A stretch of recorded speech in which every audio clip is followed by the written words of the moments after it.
लगाने का जगह नहीं है, ये राजनीतिक जगह है और राजनीतिक एजेंडे के लिए न्यायालय जगह नहीं है। ग्वालियर में बने नवनिर्मित हाईकोर्ट परिसर में प्रथम कानून मंत्री और संविधान निर्माता डॉक्टर भीमराव अंबेडकर की मूर्ति को लेकर विवाद बढ़ता ही जा रहा है, जिसके चलते बार एसोसिएशन ने मूर्ति स्थापना करने के खिलाफ मोर्चा खोलते हुए रेड रिबन बांधकर अपना विरोध जताया।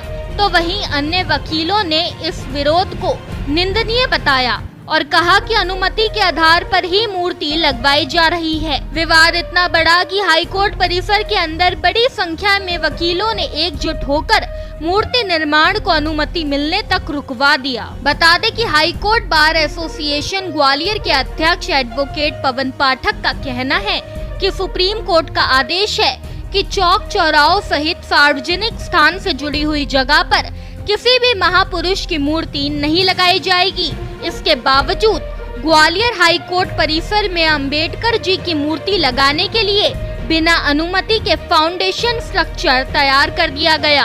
हम उच्च न्यायालय परिसर में एक मूर्ति लगाने का कोई प्रस्ताव किन्हीं लोगों द्वारा दिया गया। उस प्रक्रिया पर से कलेक्टर द्वारा मूर्ति लगाए जाने के लिए यहाँ जो गड्ढा खोद दिया, कार्रवाई की गई, उसका विरोध है।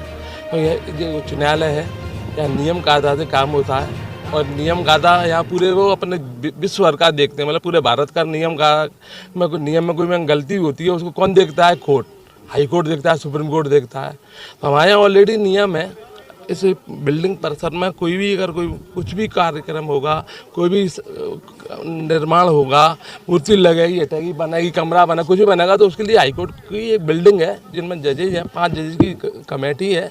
वो कमेटी इसको पारित करती है। पारित करने के बाद में उसका बजट सेक्शन होता है मध्य प्रदेश शासन द्वारा। उसके बाद में अप्रूव होने के बाद हमसे भी सहमति लेते हैं, पूछते हैं इसमें कोई आपत्ति तो नहीं है। उसके बाद में काम होता है। यहाँ क्या हुआ, तत्काल तुरंत जाके हमारे एक फर्जी लेटर पर बार के द्वारा किसी ने 4-5 लोगों के द्वारा एक फर्जी लेटर जारी किया गया। उसको बार का लेटर मानते हुए ये मूर्ति लगाने की कार्रवाई कलेक्टर द्वारा संचालित कर दी, जो कि टोटली इलीगल है, विधिक प्रक्रिया के विरुद्ध है। माननीय उच्चतम न्यायालय का भी, सुप्रीम कोर्ट का एक ऑर्डर है 2016 का, उसमें भी उन्होंने कही है कि पब्लिक पैलेस पे कोई मूर्तियाँ ये लगाने का जगह नहीं है, ये राजनीतिक जगह है और राजनीतिक एजेंडे के लिए न्यायालय जगह नहीं है। पब्लिक पैलेस पर रोडों पर मूर्ति किसी की भी लगा दी, वो अपने जिन लोगों को लगानी है वो अपने अपने जगह पर लगाएं, प्रस्तावित करें, पार्क बनाएं, अपने अपनी जगह खरीदें। राजनीतिक पार्टियों का इशू है। न्यायालय पर्सन में मेरा कुछ लोगों ने यहाँ थोड़ा सा एक समस्या उसमें समझने में गलती करी है कि हम जो डॉक्टर भीमराव अंबेडकर ना उनकी मूर्ति का विरोध कर रहे हैं। हमारा उनका कोई विरोध नहीं है। जो भी जिस व्यक्ति को भारत रत्न की उपाधि मिलती है वो बाकी में महान होता है, और जो भी कोई आदमी स्वतंत्रता संग्राम सेनानी रहा हो, पूरे पुराने रहे हैं, तो वो हमारे आदरणीय होते हैं और अनुकरणीय होते हैं। लेकिन हमारा उनका विरोध नहीं है, हमारा पूरा विरोध है कि प्रक्रिया का। कल हमारे बार के अधिकारियों ने, बार ने एक रिजोल्यूशन पास किया कि हमारे यहाँ हमें यही समझ में नहीं आया, ना तो किसी हाई कोर्ट का आदेश है, ना चीफ जस्टिस का आदेश है, किसी के आदेश के बगैर एक ऐसा चबूतरा बना दिया, गड्ढा खोद के मालूम नहीं क्या करने जा रहे हैं। तो पता चला कि अंबेडकर की मूर्ति लग रही है। सवाल ये नहीं है कि अंबेडकर की लग रही है, राम जी की लग रही है। सवाल ये है कि हाई कोर्ट के प्रमाइसेस में बिगर किसी अथॉरिटी के, बिगर किसी ऑर्डर के कोई मूर्ति लगना या उसमें खोदना, उसका डिस्टर्ब करना, वो किसकी अनुमति से हो रहा है, इस बात का विरोध है।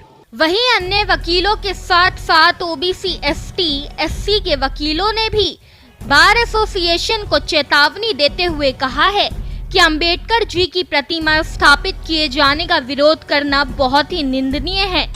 अभी हाल ही के दिनों में ग्वालियर उच्च न्यायालय अभिभाषक संघ के एडवोकेटों के द्वारा संविधान निर्माता, प्रथम कानून मंत्री बाबा साहब अम्बेडकर की मूर्ति को लेकर एक ज्ञापन सौंपा, जिसमें उस ज्ञापन में ये मांग थी कि भारत के संविधान निर्माता बाबा साहब अम्बेडकर की मूर्ति उच्च न्यायालय खंडपीठ ग्वालियर के परिसर में उनके भव्य रूप से मूर्ति का प्रतिमा लगाया जाए। अभी सूत्रों के हवाले से पता चला है कि उच्च न्यायालय अभिभाषक संघ के द्वारा उस मूर्ति का विरोध किया जा रहा है, जबकि माननीय उच्च न्यायालय सुप्रीम कोर्ट के द्वारा यहाँ तक कि जबलपुर में बाबा साहब अम्बेडकर का स्टेचू न्यायालय में लगा हुआ है। अभी आप देख रहे होंगे कि भारत की सर्वोच्च न्यायालय सुप्रीम कोर्ट के अंदर बाबा साहब अम्बेडकर का एक भव्य रूपी स्टेचू लगा हुआ है। और बाबा साहब अम्बेडकर ने इस देश के लिए एक हमें अच्छा संविधान दिया, उसके बावजूद अगर इस प्रकार से विरोध प्रदर्शन अगर हमारे बाहर के लोग करते हैं, कहीं न कहीं मानसिकता छोटी है। हम पूर्ण रूप से जो चीफ जस्टिस साहब ने जो एक भव्य रूप की मूर्ति के लिए अनुमति दी है अपने उच्च न्यायालय ग्वालियर में, उनका हम स्वागत करते, समर्थन करते हैं। और हम मांग करते हैं कि इस निर्माण में किसी भी प्रकार की व्यवधान ना आए और भव्य रूप से बाबा साहब अम्बेडकर का मूर्ति लगाई जाए।